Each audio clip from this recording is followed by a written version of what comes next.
हाँ जी, लास्ट हमने कल क्लास में क्या पढ़ा था सर? हमने पढ़ा था एसबीबी ट्रांजैक्शन विद कैश ऑल्टरनेटिव्स की चॉइस है, आप कैश लो चाहे इक्विटी लो।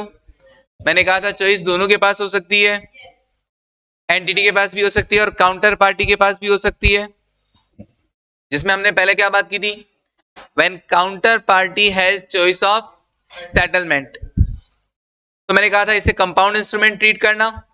उसमें फिर हम अलग अलग करेंगे इक्विटी कंपोनेंट और डेट कंपोनेंट, और डेट कंपोनेंट की अकाउंटिंग डेट कैश प्लान के अकॉर्डिंग होगी और इक्विटी कंपोनेंट की अकाउंटिंग इक्विटी प्लान के अकॉर्डिंग होगी अकाउंटिंग। ठीक है जी। और फिर हमने बात किया था कि एंट्रीज कैसे करेंगे, कि अगर आपको कैश ही देना है तो लाइबिलिटी का पेमेंट कर देना, जो आपने लाइबिलिटी क्रिएट की होगी time to time, SBP liability create की होगी ना डेट के लिए, तो वो पेमेंट कर देना। और रिजर्व, रिजर्व तो फ्री हो गया तो उसको जनरल रिजर्व में डाल देना।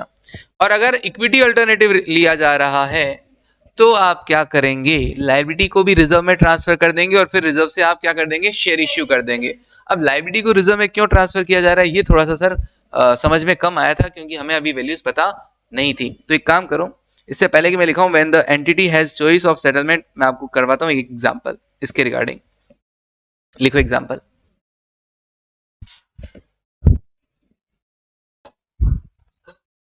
हाँ बोलिए।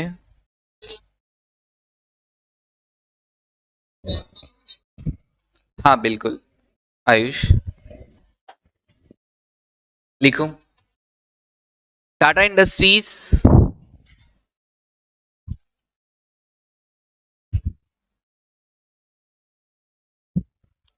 Tata industries issued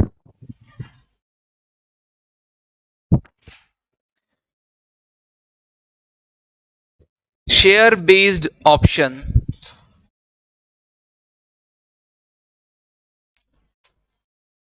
share based option to one of its, आज मैं इसका काम पूरा करवा दूंगा और फिर मॉड्यूल के क्वेश्चन करने बाकी रहेंगे बस।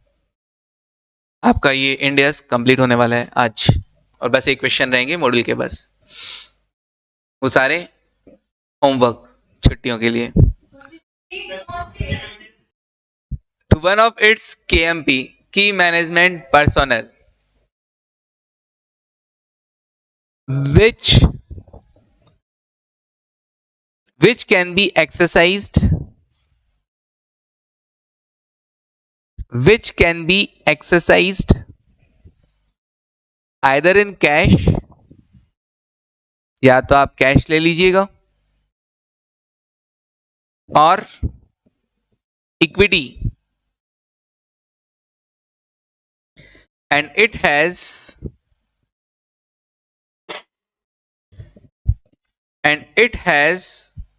Following features. तो पहले बताओ ऑप्शन किसके पास है, एंटिटी के पास या केएमपी के पास? केएमपी पास, मतलब एम्प्लॉय के पास है, काउंटर पार्टी के पास है ऑप्शन कि इक्विटी ले या कैश ले, option to one of its KMP. Okay, following features.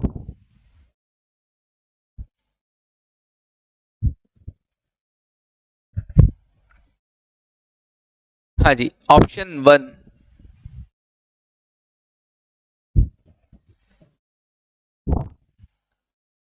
Number of cash settled shares, number of cash settled shares 74,000, service condition,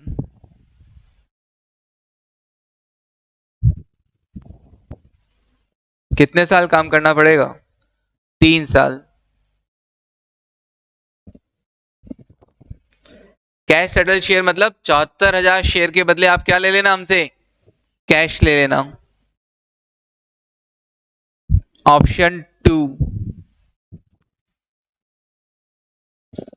number of equity settled shares,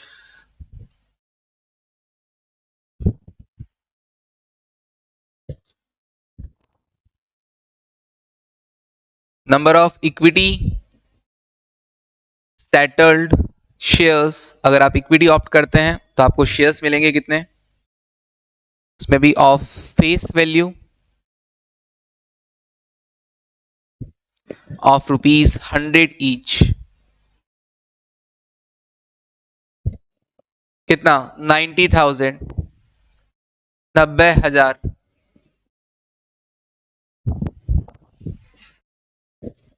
और option 2 में conditions क्या है? Option 2 में condition service 3 साल, 3 साल आपको रहना होगा, और रेस्ट्रिक्शन टू सेल, बेचने पे क्या लगा दिया गया है? रेस्ट्रिक्शन 2 साल, 2 years.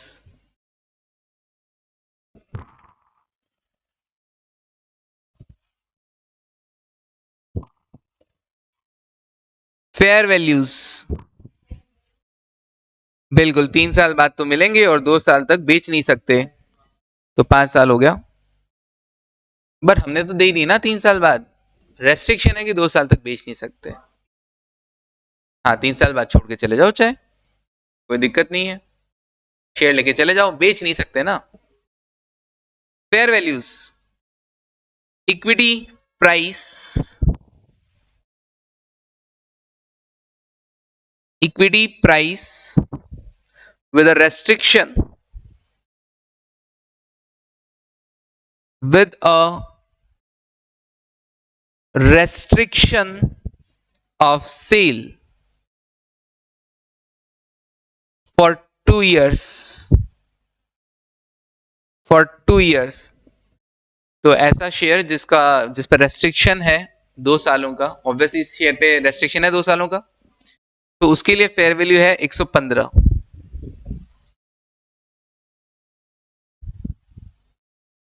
बाकी नॉर्मल शेयर के लिए fair value at grant date, fair value at grant date 135. लेकिन रेस्ट्रिक्शन वाले शेयर के लिए कितनी? 115. ओके. 2020 138, ऊपर कहीं मेंशन थोड़ी ना ईयर, तो आप 2020 क्यों लिख रहे हो? फिर कहीं पे भी कुछ भी लिख लो चाहे. चलो, ईयर एंड है ना, फर्स्ट ईयर एंड है ना, year first 2020, year second, year third, 20, 21 और 22. वन 38 के बाद 140 और 147. ये फेयर वैल्यू जो चेंज हो रही है वो कौन से प्लान में काम आती है? कैश प्लान या equity plan? Cash plan. Okay जी, कैश प्लान में काम आएगी.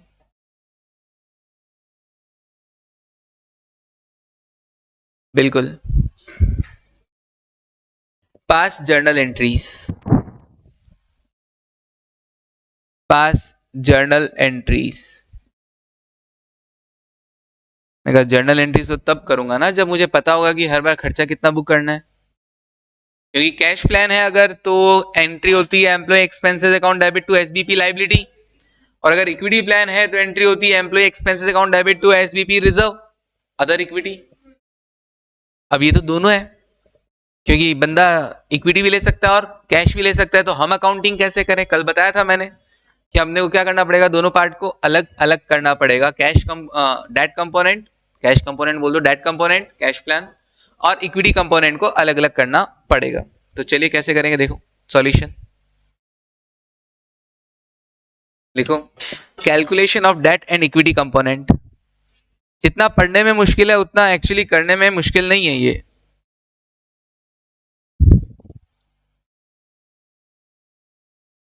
Calculation of debt and equity component.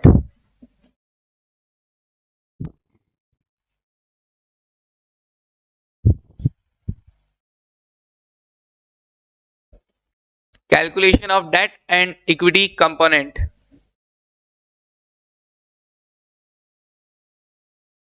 Fair value of equity alternative. अगर आप इक्विटी ऑप्ट करते हो, मान लो कैश होता ही नहीं, इक्विटी होता, तो हम आपको इक्विटी शेयर कितने देते हैं? बंदा एक ही है।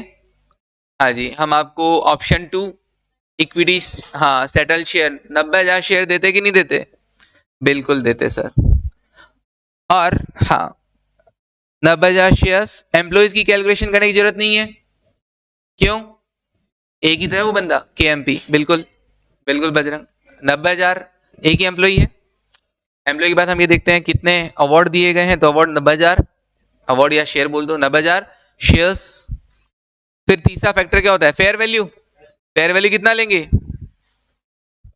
फेस वैल्यू नहीं बे, फेयर वैल्यू। हाँ हाँ, कितना है फेयर वैल्यू? 115, बिल्कुल, जिसपे रेस्ट्रिक्शन है। हाँ जी, 115। इन शेयर को लोगे तो शेयर पे तो रेस्ट्रिक्शन है ना, तो 115। अच्छा, वेस्टिंग पीरियड फोर्थ फैक्टर होता है, लेकिन वेस्टिंग पीरियड नहीं देखना अभी। क्यों? अपन तो टोटल खर्चा देख रहे हैं ना। टोटल खर्चा कितना है? टोटल 90,000 इंटू 115 कितना? 1,03,50,000। ओके।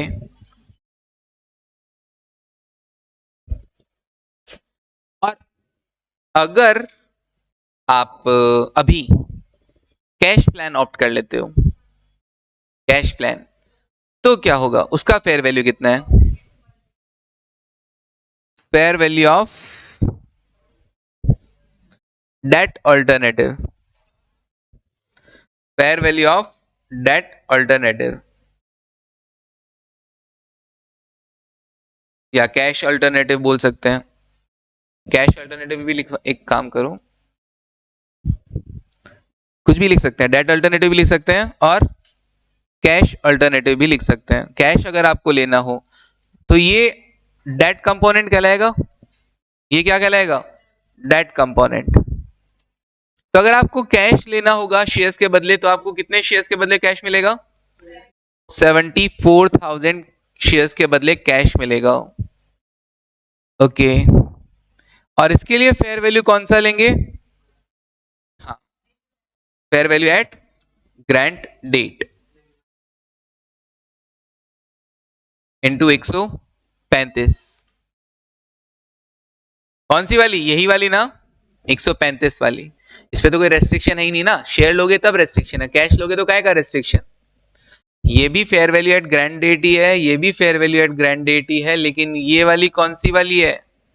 रेस्ट्रिक्शन वाली। इक्विटी लोगे तो रेस्ट्रिक्शन लगेगा, रेस्ट्रिक्शन लगेगा, तो इसलिए इक्विटी के लिए अपन फेयर वैल्यू भी क्या लेंगे? 115 लेंगे। लेकिन कैश लोगे तो कोई रेस्ट्रिक्शन नहीं है ना शेयर बेचने वगैरह का, इसलिए फेयर वैल्यू कौन सी ली जाएगी? 135 ली जाएगी। समझ में आया? ओके, तो अगर कैश अल्टरनेटिव लेते हो तो 74,000 टू 135, डेट कंपोनेंट कितना? 99,000, 99,00,000, 90,000। बाकी कितना बचा? 3,60,000। ये कहलाएगा आपका इक्विटी कंपोनेंट। अब कल वाला कंफ्यूजन हो जाएगा खत्म। अब हम कह रहे थे अरे सर ये भी इक्विटी है, ऊपर वाला भी इक्विटी है। अरे भैया, कोई इक्विटी लेगा तो खर्चा हमारा इतना, अगर कोई कैश लेगा तो खर्चा हमारा इतना। अब हमें अकाउंटिंग कैसे करना है वो सुनो। सर हमेशा क्या डेट कंपोनेंट, ये जो कैश अल्टरनेटिव वाला इक्विटी से कम ही रहेगा क्या? हाँ। क्यों? क्योंकि हम कैश देंगे तो शेयर्स क्या देंगे? कम देंगे। अच्छा, कभी ज्यादा हो गया तो मैंने आपको पहले ही बोल दिया था, अगर ज्यादा हो जाएगा या उसके बराबर हो जाएगा तो फिर इक्विटी कंपोनेंट क्या हो जाएगा? 0 हो जाएगा। ओके। तो अगर फिलहाल के लिए नॉर्मल तरीके से देखें, देखो अगर किसी को इक्विटी शेयर, अगर ये इक्विटी प्लान होता तो हमको खर्चा बैठता 1,03,50,000 का। अगर ये डेट प्लान होता, कैश प्लान होता, तो अभी हमको खर्चा कितने पे रिकॉर्ड करना होता? 99,90,000। ये बात अलग है कि बार बार बाद में क्या होता जाएगा? फेयर वैल्यू के अकॉर्डिंग चेंज होता जाएगा, वो एक अलग बात है, क्योंकि कैश प्लान के अंदर तो फेयर वैल्यू चेंज होगी, वैसे वैसे हमारी लाइबिलिटी भी चेंज होगी। ओके। तो अब ये जो डिफरेंस है ना, अब हमने कहा देखो इक्विटी के अंदर इतना है, डेट अगर इतना है, तो मैंने कहा फिर इक्विटी की अकाउंटिंग कितनी करनी है? केवल और केवल 3,60,000 के अकॉर्डिंग करनी है। क्योंकि पहली प्रायोरिटी क्या रहेगी? पहली प्रायोरिटी किसके अकॉर्डिंग रहेगी? डेट प्लान के अकॉर्डिंग अकाउंटिंग करो। पहली प्रायोरिटी क्या रहेगी? डेट के अकॉर्डिंग अकाउंटिंग करो। देखो इन्होंने बोला भी था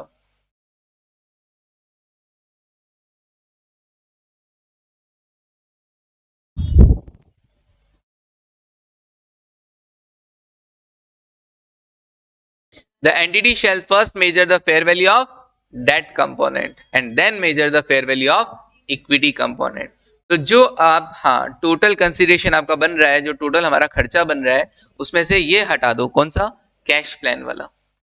अब हमने अकाउंटिंग कैसे करना है, ये 99,90,000 के लिए तो कैश प्लान के अकॉर्डिंग करना है, और इस 3,60,000 के लिए हमको इक्विटी प्लान के अकॉर्डिंग करना है। अब फ्यूचर में अगर वो इक्विटी ले तो इक्विटी देखा जाएगा, कैश ले तो कैश देखा जाएगा, वो हम बाद में चेंज कर लेंगे, क्योंकि हमें भी नहीं पता है कि अभी वो इक्विटी लेगा कि कैश लेगा। बस अकाउंटिंग करने का एक तरीका बना दिया कि हम मानते हैं कि वो कैश लेगा, हम मानते हैं कि वो कैश लेगा, तो हम अकाउंटिंग भी किसके अकॉर्डिंग करते हैं, पहली प्रायोरिटी क्या रहेगी, कैश के अकॉर्डिंग। अभी तो 99,90,000 तो किसके अकॉर्डिंग रिकॉर्ड हो रहा है, कैश प्लान के अकॉर्डिंग रिकॉर्ड हो जाएगा, ठीक है ना। कैश प्लान अगर वो कैश चूज करेगा तो उसे 74,000 शेयर मिलेंगे, अभी उसकी फेयर वैल्यू 135 रुपए है।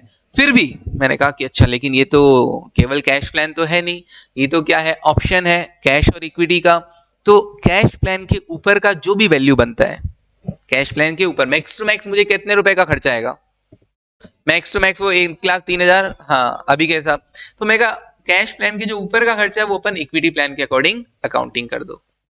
कैश लेगा तो 99,90,000 और कैश नहीं लेगा, इक्विटी लेगा तो 1,03,00,000 है, तो कैश की काउंटिंग कर दो 99,90,000 और ऊपर का पार्ट इक्विटी प्लान के अकॉर्डिंग अकाउंटिंग कर दो। ये वाली चीज है, कुछ दिमाग में बैठा? नहीं, उल्टा नहीं करना। हाँ बोलो, उल्टा क्यों करना है, जो अगले ने बोला ही क्या है कि पहले डेट कंपोनेंट कंसिडर करना है। ये मानना है कि सामने वाला बंदा इक्विटी नहीं क्या लेगा, रोकड़ा, कैश लेगा, तो कैश मानते हुए 99,90,000 तो अपनी ये मान के चलो ये खर्चा बुक है। अगर बाई चांस वो इक्विटी ले लेता है तो 3,60,000 का खर्चा और बैठेगा, उसको इक्विटी प्लान के अकॉर्डिंग कर लो। फिर हम लाइबिलिटी को क्या कर देंगे फ्यूचर में, अगर वो इक्विटी ले लेगा तो लाइबिलिटी को किस में ट्रांसफर कर देंगे, रिजर्व में ट्रांसफर कर देंगे, और क्या है, सिंपल। फिर रिजर्व से शेयर दे देंगे। हाँ अभी देखेंगे दोनों, टेंशन नहीं, पूरा हो जाने दो क्वेश्चन। हाँ आयुष बोलो।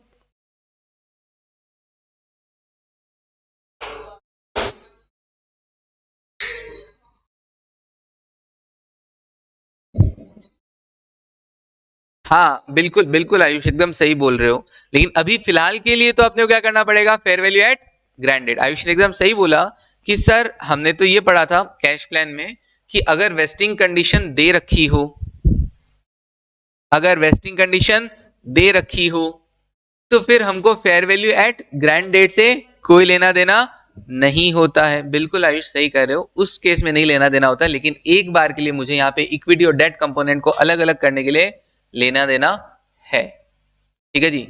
अभी देखो और कैसे होगा, अभी देखते चलो, है ना, खर्चा कैसे बुक होगा उसके बाद आपको समझ में आ जाएगा। अच्छा कल मैंने यहाँ पे कुछ लिखवाया नहीं था, याद है, मैंने कहा था लाइन छोड़ देना। अब बताओ यहाँ पे क्या आएगा, fair value of equity alternative, fair value of cash alternative. Cash alternative में भी क्या आएगा, आएंगे तो शेयर्स ही, लेकिन वो शेयर क्वेश्चन वाला क्या कर रहा है, कुछ अलग दे रहा है, कितने शेयर्स के बदले कैश मिलेगा, इनटू यहां पर भी क्या आ रहा है, fair value at grant date ही आ रहा है। उस टाइम कंफ्यूज हो जाते, इसलिए मैंने क्या कर दिया था, एक बार लिखवाया नहीं था। वही वाली बात जो आयुष का आज क्वेश्चन उठा है वही कल भी उठता, बट आज क्वेश्चन हमारे सामने है तो समझाना आसान है थोड़ा। तो shares into fair value at grant date ही लेना है यहां पर। चलिए सर, अब हम चलो हमने देख लिया कि भैया इक्विटी प्लान के अकॉर्डिंग और कैश प्लान के अकॉर्डिंग कितना कितना वैल्यू का अकाउंटिंग करना है। अब देखो खर्चे कैसे रिकॉग्नाइज होंगे, लिखो calculation of expenses to be recognised.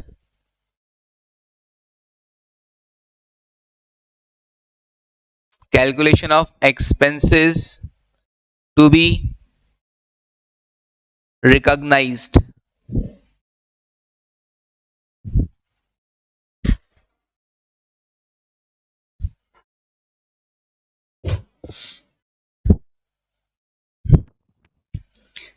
एक तो इक्विटी कंपोनेंट है, इक्विटी कंपोनेंट की अकाउंटिंग किसके जैसी होगी, इक्विटी प्लान के जैसी होगी ना।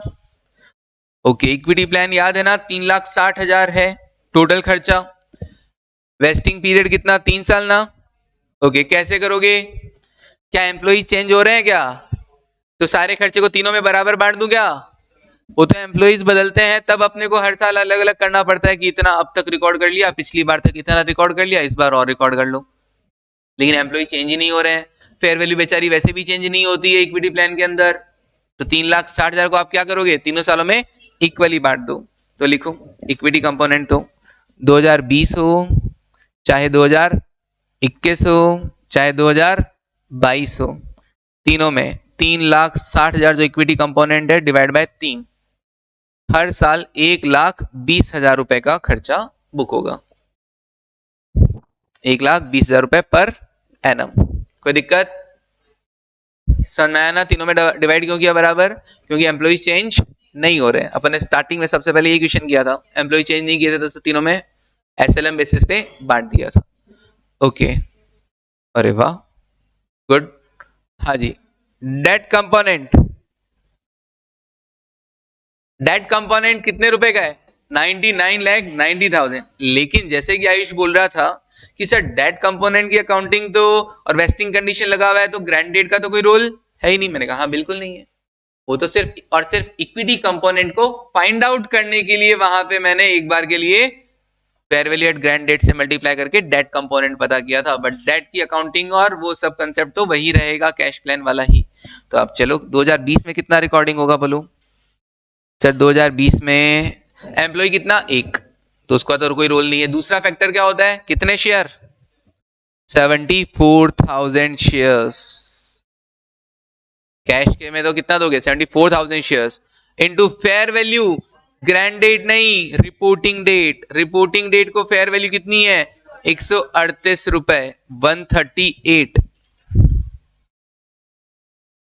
और इसमें से अब तक कितना खर्चा, वेस्टिंग पीरियड 3 साल है ना, 1/3 बुक हो जाना चाहिए,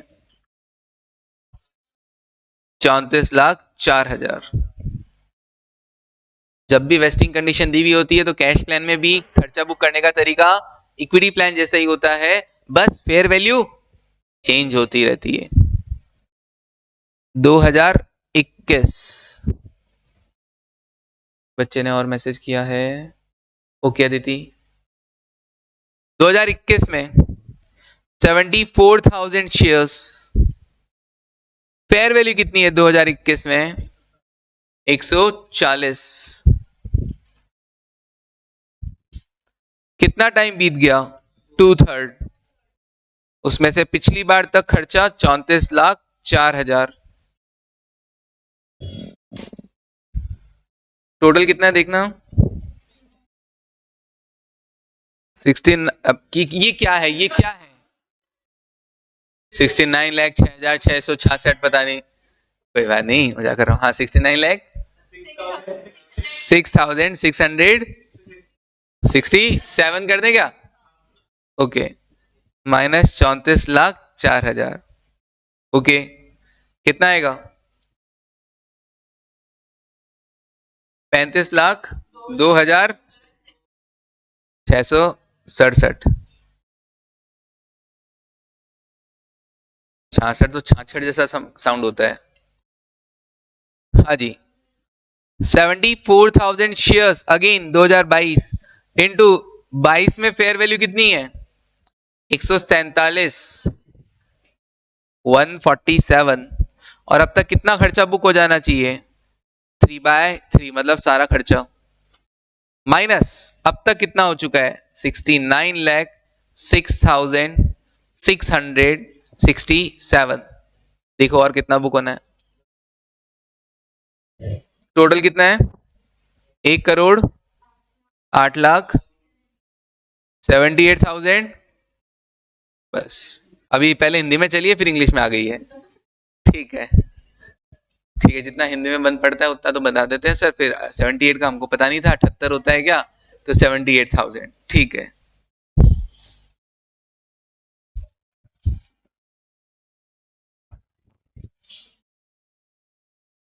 कितना आएगा, 3971,333। ओके जी, ओके दीदी, चलिए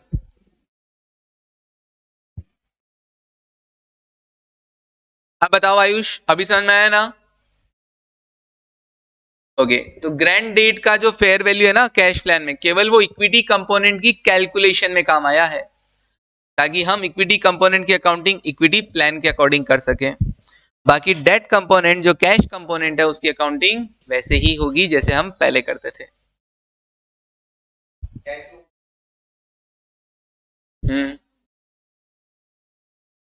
कोई बात नहीं, अभी देख लेंगे, अभी देखते हैं, चलने दो। हो गया, क्या दिक्कत है, हम अकाउंटिंग तो करके खर्चा तो बुक कर ही रहे ना। वो तो एक प्राइमा फेसी आइडिया था, देखा जाए तो ये तो देखा जाए तो क्या है, प्राइमा फेसी आइडिया है एक, कि हाँ इतना डेट होगा इतना इक्विटी होगा, हम इस तरीके से अकाउंटिंग कर लेते हैं। फिर अगर कभी फ्यूचर में खर्चा ज्यादा बुक करना तो कर लेंगे, खर्चा कम बुक करना हुआ तो रिवर्स कर देंगे, सिंपल। क्लियर है? तो वो तो एक सिर्फ एक आइडिया लिया जाता है कि भाई कहीं तो अकाउंटिंग चालू करनी पड़ेगी ना भाई, हमें तो पता ही नहीं है सामने वाला चॉइस से सामने वाले पे ऐसा है कि इक्विटी लेगा कि कैश लेगा। चलो देखो, जर्नल करो।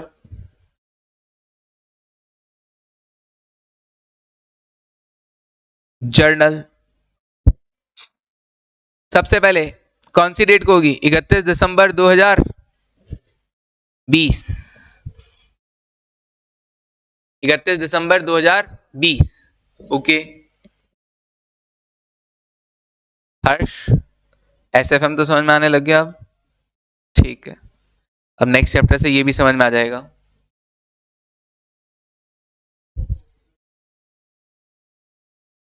Employ expenses account debit to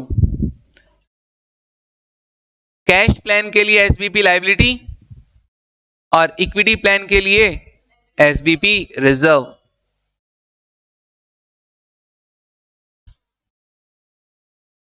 other equity,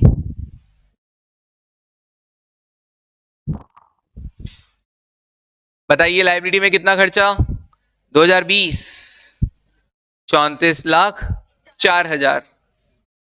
okay, liability के सामने 34,04,000 और रिजर्व के सामने, सर रिजर्व के सामने तो हर साल ही क्या करना है, 1,20,000।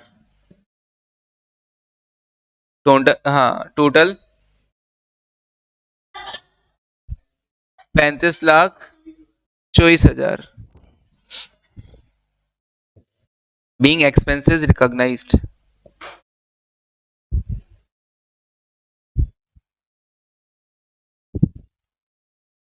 ओके, 31 दिसंबर 2020 हो गया। नाउ 31 दिसंबर 2021,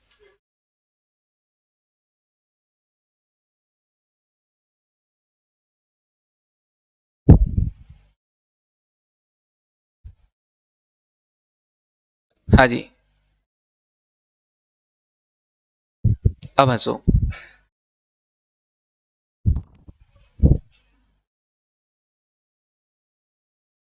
अब मेरी बारी है।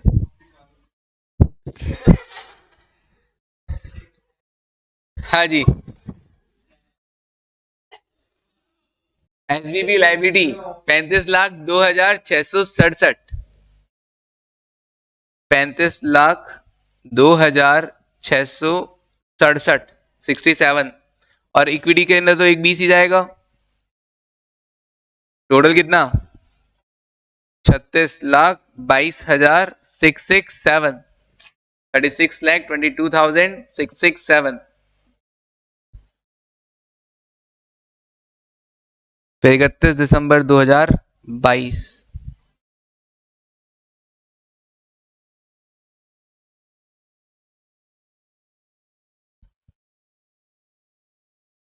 बहुत मेहनती लोग हो तुम लोग।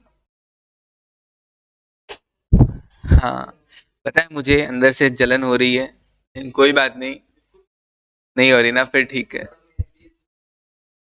बिल्कुल बिल्कुल। क्या डिजर्व करते हैं, 39,71,333। अरे अरे अरे, ये लो। और एसबीपी रिजर्व कितना, 1,20,000 और total 40,91,333।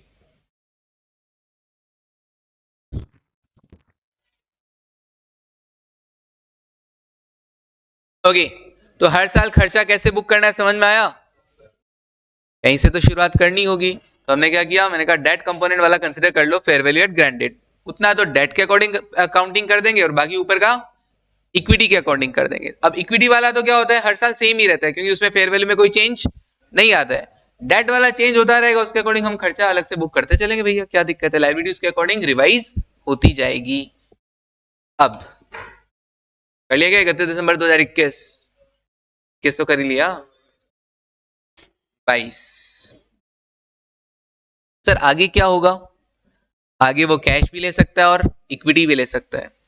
If cash alternative is chosen,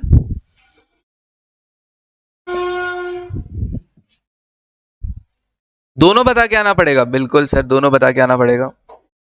अगर कैश अल्टरनेटिव को चूज किया जाता है, अगर बंदा एम्प्लॉई केएमपी, वो कहे भैया नहीं जी मुझे तो कैश दे दो,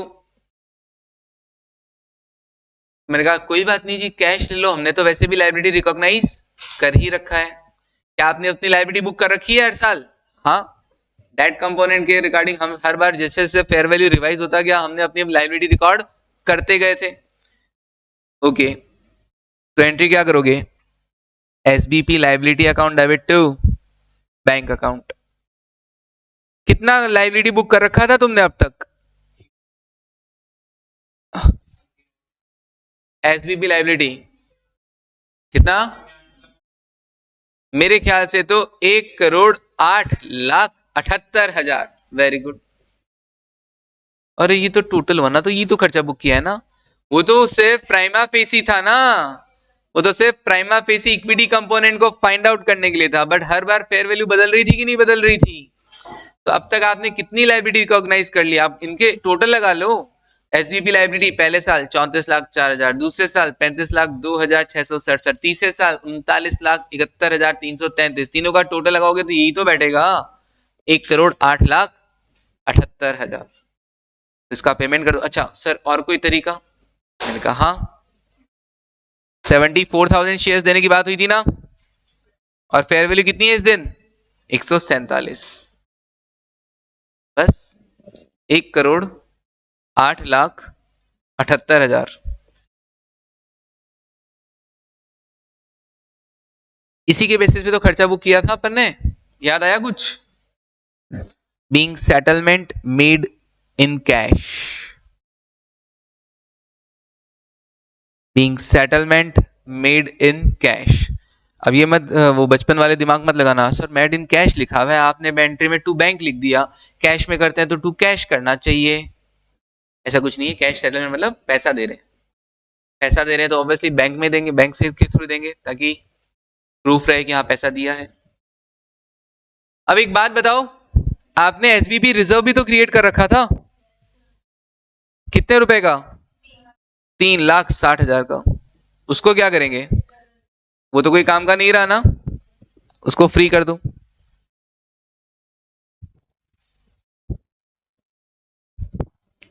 टू जनरल रिजर्व या रिटेन्ड अर्निंग्स। कितना? 3,60,000।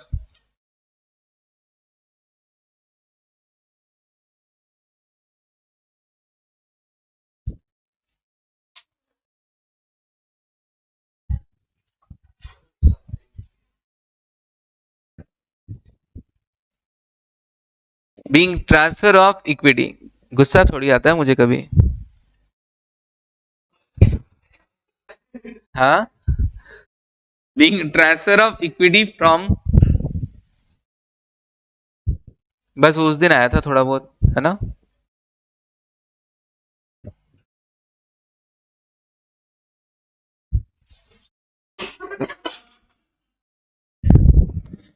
बस वो आर्यन रह गया था बेचारा देखने से। Being transfer of equity from one account to another one. Okay सुनो, खत्म। ये लो जी, कैश अगर लेता है तब तो ही हो गया। अगर हाँ इक्विटी अल्टरनेटिव ले, if equity alternative is chosen, मतलब सामने वाला अगर इक्विटी चूज करे,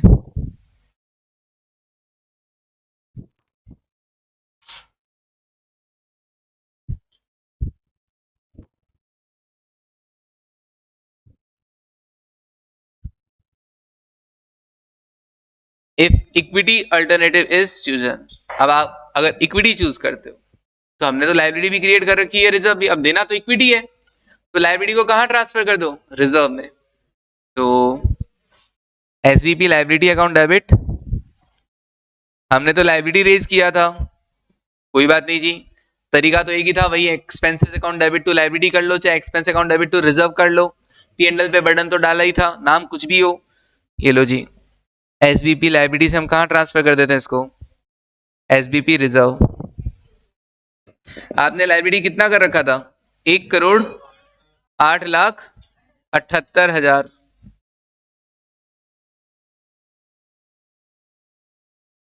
इसको रिजर्व में ट्रांसफर कर दो पहले तो, बीइंग एसबीपी लाइबिलिटी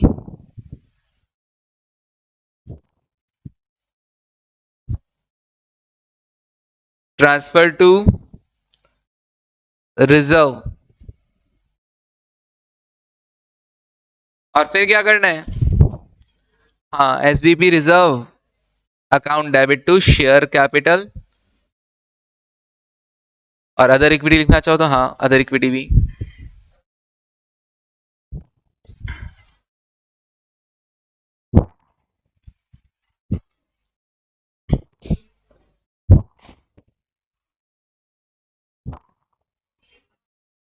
टू क्या करें, इक्विटी शेयर कैपिटल, और टू सिक्योरिटीज प्रीमियम,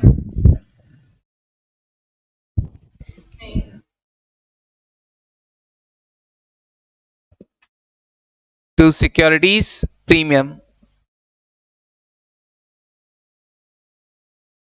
नहीं है, फेस वैल्यू नहीं दे रखा,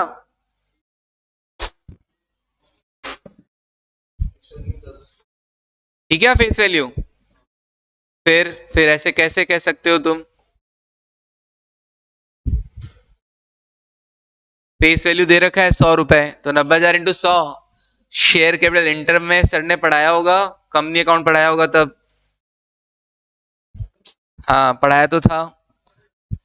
अच्छा 90,000 शेयर इंटू फेस वैल्यू कितना, 100 रुपए, 90 लाख रुपए, ओके। एसबीपी रिजर्व कितने से डेबिट होगा, 1,08,78,000, तो ये हो गया, और 3,60,000 का आपने एसबीपी रिजर्व पहले ही बना रखा था, देखना जरा तीनों, 1,12,38,000, ये समझ में आया ना एसबीपी रिजर्व कैसे आया, ये 1,08,78,000 तो अभी आपने ट्रांसफर कर दिया, और हर साल 21 आपने ट्रांसफर किया ही था, ओके। अब देखो बैलेंस में टू सिक्योरिटीज प्रीमियम कितना आ रहा है, 22,38,000,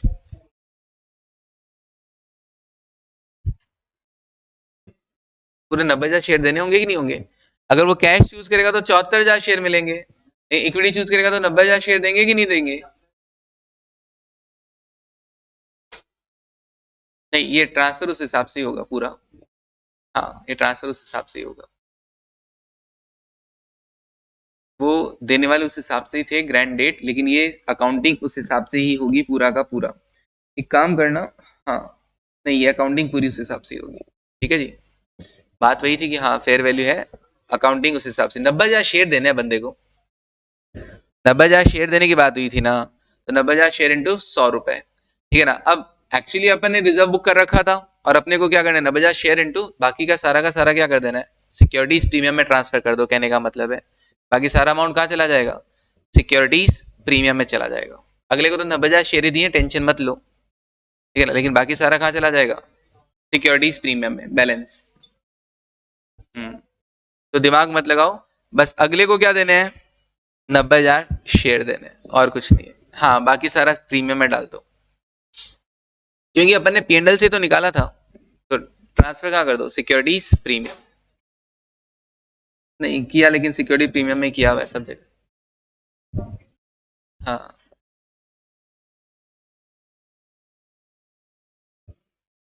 क्योंकि देखो अपने को ये नहीं पता ना, या तो वो मानो कि हाँ उसकी फेयर वैल्यू है, फेयर वैल्यू भी तो ऑप्शन की है ना, शेयर का प्राइस क्या चल रहा है अपने को पता ही नहीं है, और फेयर वैल्यू ऑफ शेयर अगर दे रखा है चलो फिर 147 के हिसाब से करोगे आप,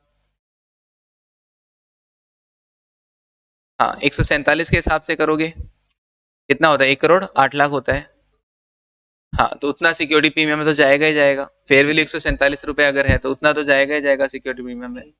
हाँ वो जो 360 है वो एक्स्ट्रा जा रहा है, उसको फिर फ्री करो, SBP reserve to general reserve में डालो। लेकिन ये लोग क्या करते हैं, अपने को तो मॉड्यूल के अकॉर्डिंग चलना है, बुक्स के अकॉर्डिंग चलना है, सारा का सारा क्या डालना है, सिक्योरिटीज प्रीमियम में डाल दो।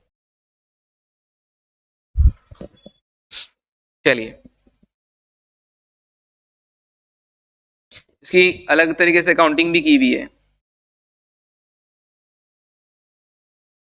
हाँ जी, एक अकाउंटिंग दूसरी तरीके से भी कर सकते हो, एसबीपी लाइव, जैसे आप बोलते हो एसबीपी रिजर्व 1 करोड़ 8 लाख से भी कर सकते थे, SBP reserve to equity share capital और टू सिक्योरिटीज प्रीमियम। और फिर वो जो एसबीपी रिजर्व 360 है उसको जनरल रिजर्व में ट्रांसफर नहीं कर रखा है इन लोगों ने, उसको भी सिक्योरिटी प्रीमियम में ही ट्रांसफर कर रखा है। फ्री तो करना पड़ेगा उसको भी, तो एसबीपी रिजर्व से एक्चुअली क्या होना चाहिए था, वाकई में जनरल रिजर्व में ट्रांसफर होना चाहिए था, लेकिन इन्होंने क्या कर रखा है, सिक्योरिटीज प्रीमियम में ही कर रखा है ट्रांसफर। तो अपन भी क्या करो, सिक्योरिटीज प्रीमियम में ही ट्रांसफर कर दो। ठीक है जी, देखो चलो अब क्या करें, सर ये तो लिख लिया, अब ये तो क्या था, इफ क्या, when counterparty has choice of settlement, अब entity has choice of settlement, ये लिखो entity has choice of settlement, ये सिर्फ लिखना ही है ना, इसमें कोई क्वेश्चन नहीं है। हम्म, हाँ फिर थोड़ा सा एक पॉइंट और लिखवाऊंगा। हाँ जी, B part, when the entity has, फटाफट लिखो चलो, 15 मिनट है अपने पास। When the entity has a choice of settlement, तो अगर एंटिटी के हाथ में हो कि कैश देना है कि शेयर देना है, अच्छा हमारे ही हाथ में है कि कैश देंगे या शेयर्स देंगे, तो शेयर्स दोगे, ओके अच्छा दीदी, जिसकी कॉस्ट होगी वो कम होगी वो दे देंगे, एम्प्लॉय नाराज नहीं हो जाएंगे क्या, हमको उल्लू बनाया। If the entity can choose, हाँ अदिति ने वो सिस्टम लगा दिया एंटर वाला, if the entity can choose the settlement method,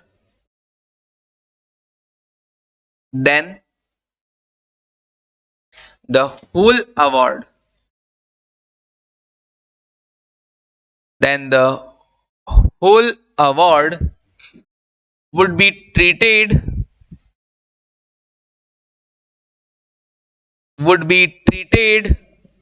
as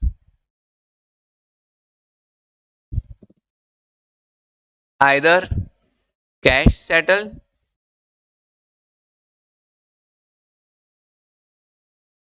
और इक्विटी सेटल्ड।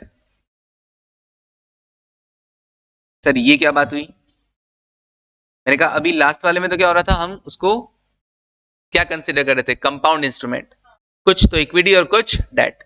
ये बोला नहीं नहीं, या तो पूरा कैश मान लो या पूरा इक्विटी मान लो, आइदर डेट और आइदर कैश सेटल और आइदर और equity settle, comma depending on, किस पे डिपेंड करेगा, depending on first point, whether the entity has a present obligation, whether the entity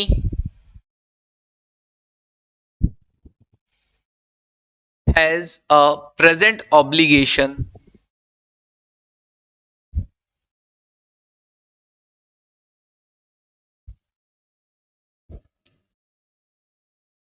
present obligation को क्या कर दो, अंडरलाइन कर दो, to settle in cash, to settle in cash, in which case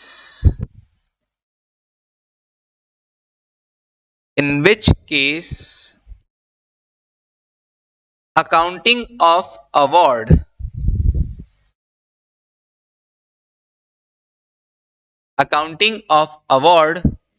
would be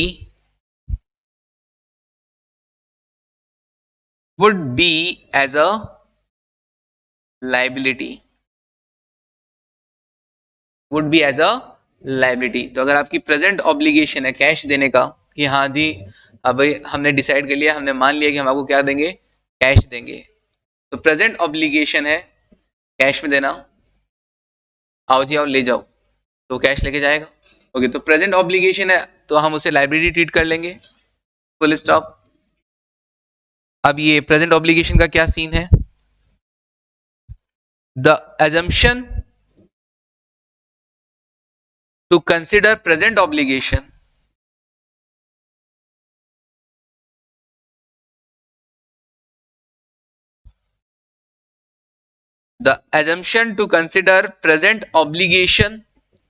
to settle in cash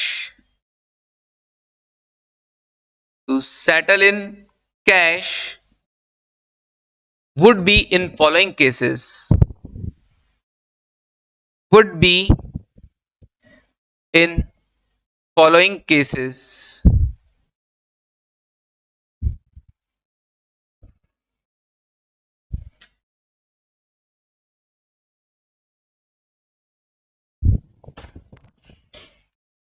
when there is dot लगा के next point, when there is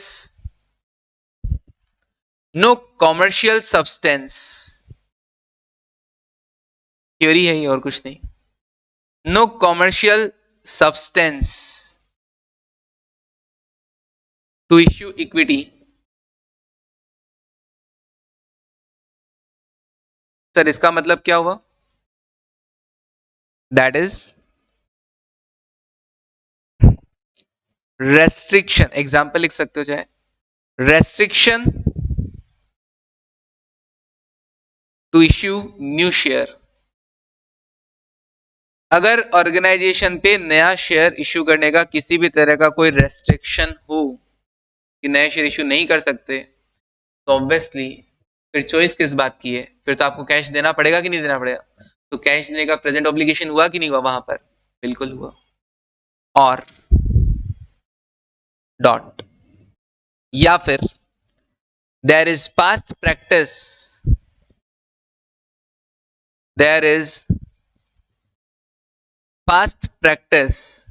past में आपने क्या किया है, पास्ट प्रैक्टिस और stated policy to settle such type of arrangement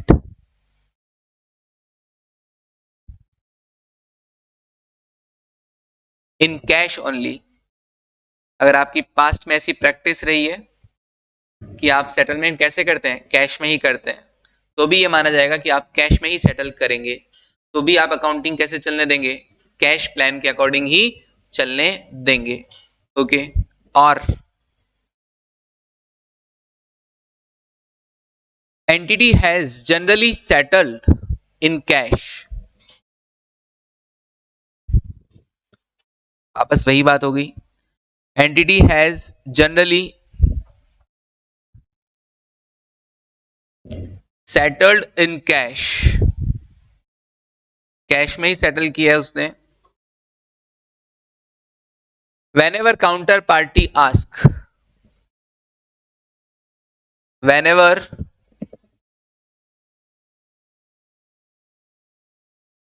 counterparty ask for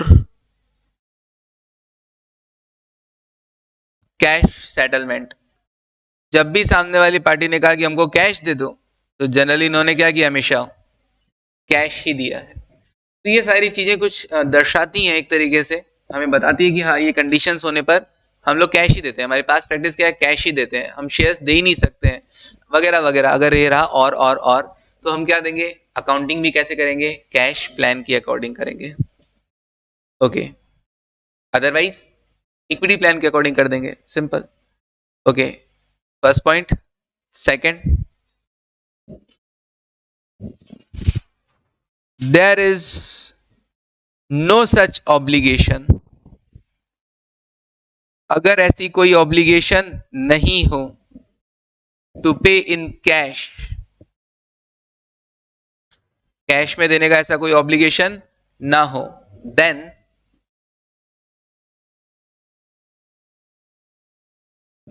equity settled, then equity settled accounting treatment would be required, equity settled accounting treatment would be required।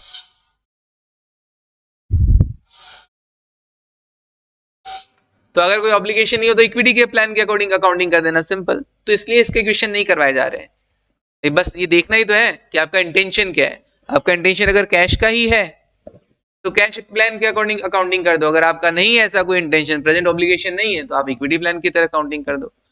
Okay,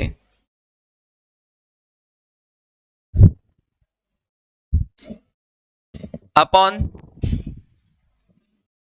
settlement, upon settlement, if the entity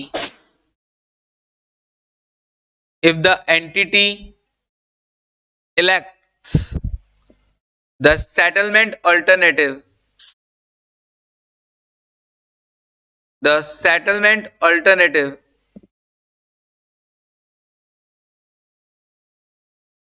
with the higher fair value,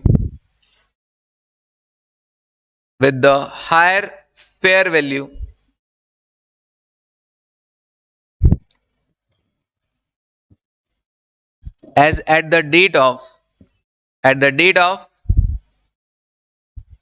settlement, मतलब जितना record किया था आपने fair value खर्चा book किया था, अगर उससे ज्यादा फेयर वैल्यू वाला ऑप्शन आप चूज कर रहे हैं, अगर लास्ट में जाते जाते चेंज कर रहे हैं, तो क्या करना पड़ेगा, उस हायर वैल्यू को भी रिकॉर्ड करना पड़ेगा कि नहीं करना पड़ेगा। द एंटिटी शैल रिकॉग्नाइज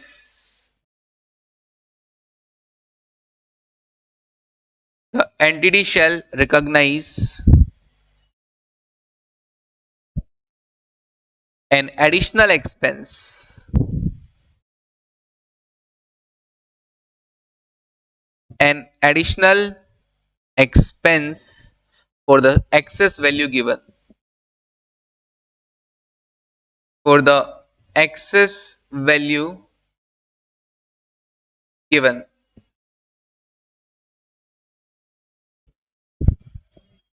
हाँ जी, for the excess value given. तो कभी भी हमने जितना भी खर्चा बुक किया होगा, अगर लास्ट में जाके उससे ज्यादा देना पड़ रहा है, तो एक्सेस वैल्यू के लिए क्या कर लो, एक्स्ट्रा खर्चा रिकॉग्नाइज कर लो। डन, चलिए 2 मिनट बाकी हैं।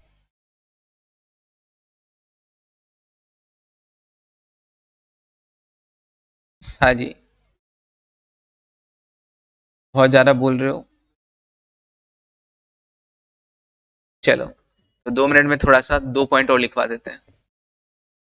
ये तो हो गया, कहानी यही थी, इक्विटी प्लान, कैश प्लान और चॉइस, ये तीनों हो गए। अब एक छोटी सी चीज और लिखवा देता हूं, बस इतने में सारा काम हो जाएगा हमारा। लिखो, नहीं, group settled share based payment, ज्यादा नहीं लिखवाना मेरे को, इसमें कोई क्वेश्चन भी नहीं है इसका।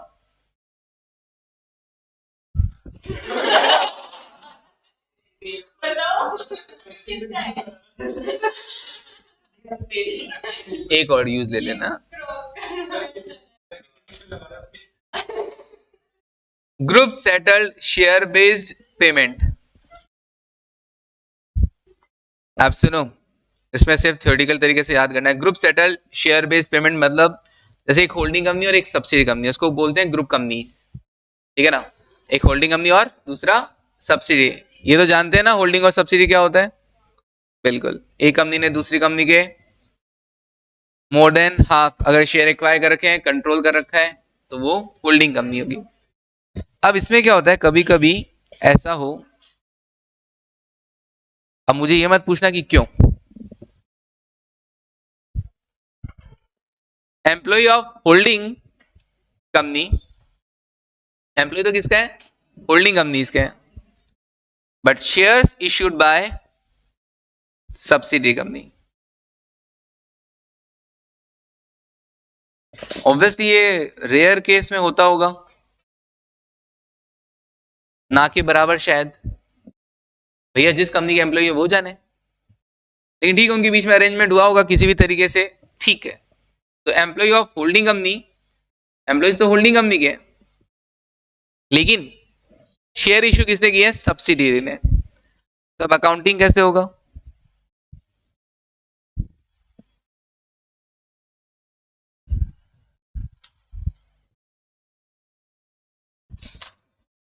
आप चाहें तो पहले होल्डिंग कंपनी की अकाउंटिंग लिख लें और फिर सब्सिडियरी की, मैं एक साथ में यूं ही लिख देता हूं, एक एक एंट्री है बस।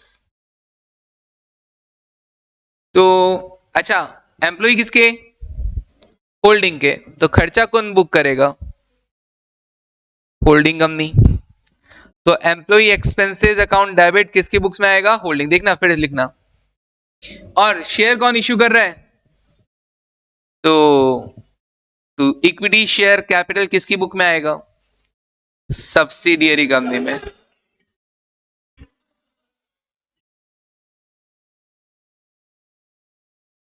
अब बात यह आती है कि दूसरी साइड क्या करें, क्योंकि होल्डिंग कंपनी ने सब्सिडी कंपनी में इन्वेस्ट कर रखा है, तो अगर सब्सिडी कंपनी से कुछ भी मिल रहा है तो हम उसे डिविडेंड इनकम ट्रीट कर सकते हैं। तो टू डिविडेंड इनकम, और सब्सिडी कंपनी क्या करेगी, dividend distribution. Okay, dividend distribution.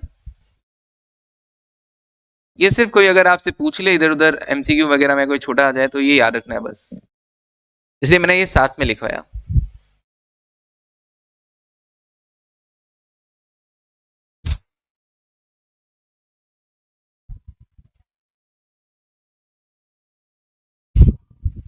नहीं, नो, नो, सुन ही नहीं रही है, नहीं, होल्डिंग कंपनी नाम नहीं आएगा। होल्डिंग कंपनी को डेबिट करने का मतलब तो ये हो गया कि भैया हमने, हमें होल्डिंग कंपनी से पैसा लेना है वापस, लेना नहीं है, दे और भूल गए ये तो, ठीक है ना। तो कोई पैसा नहीं चार्ज करना, इसलिए होल्डिंग और सब्सिडी का नाम नहीं आएगा, ठीक है दीदी। और जहां तक ये नए मॉड्यूल में टॉपिक है भी नहीं आपके, लिखवा दिया बस मैंने एक बार। तो सब्सिडी कंपनी का एम्प्लॉय है, और इस बार शेयर कौन इश्यू कर रहा है, होल्डिंग कंपनी। अच्छा वो लिख लिया था क्या, बोलो पहले, क्या चल रहा है, होल्डिंग कंपनी, और इसलिए मैंने ज्यादा कुछ भी नहीं लिखवाया इसके अंदर, बस ये एंट्री लिखवा दी, अगर कोई क्वेश्चन आ जाए तो ये ध्यान में रहे बस। अब ये बताओ, एम्प्लॉय किसका, तो खर्चा कौन बुक करेगा, subsidiary company. Employ expenses account debit, और शेयर कौन इश्यू कर रहा है, तो टू शेयर कैपिटल किसकी बुक में आएगा, होल्डिंग के अंदर। और प्रीमियम पे कर रहे हो तो to securities premium account. Okay जी। अब दूसरी साइड क्या आएगा, जो, हाँ जैसे वो अदिति बोल रही थी, अब वो चीज यहां पे होगी। होल्डिंग कंपनी ने सब्सिडी में इन्वेस्टमेंट कर रखा है ना, तो अभी ये माना जाएगा कि इन्वेस्टमेंट की वैल्यू बढ़ गई है, इन्वेस्टमेंट इन सब्सिडियरी कंपनी।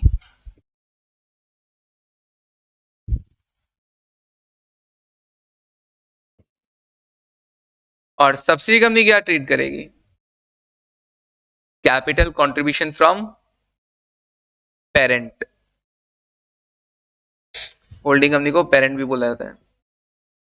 तो capital contribution from parent account.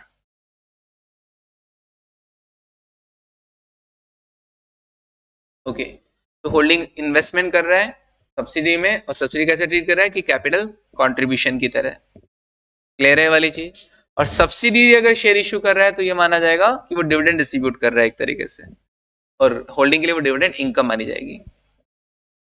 बस इतना सा करवाना था। चलिए, डन है मामला। क्वेश्चन वगैरह भी कुछ नहीं करवा रहा मैं इसके रिगार्डिंग, आएगा तो अपने आप देख लेना। कर लोगे क्या? इतने सी चीज के लिए तो कर ही सकते हैं। बस इसने इसको इसके बदले इसके शेयर दे दिए, इसने इसके शेयर दे दिए, बस जिसने शेयर दिए उसके टू शेयर कैपिटल आ जाएगा, तो सिक्योरिटी प्रीमियम आ जाएगा, और जिसके खर्चा बुक करना है, जिसके एम्प्लॉई उसके एम्प्लॉय एक्सपेंसेस आ जाएगा। दूसरी साइड आपको जज करना है, बस क्या है। क्लियर है वाली चीज? ओके, चलिए, thank you, take care and bye. कल मॉड्यूल लेके आना है, मॉड्यूल से क्वेश्चंस करेंगे। Thank you.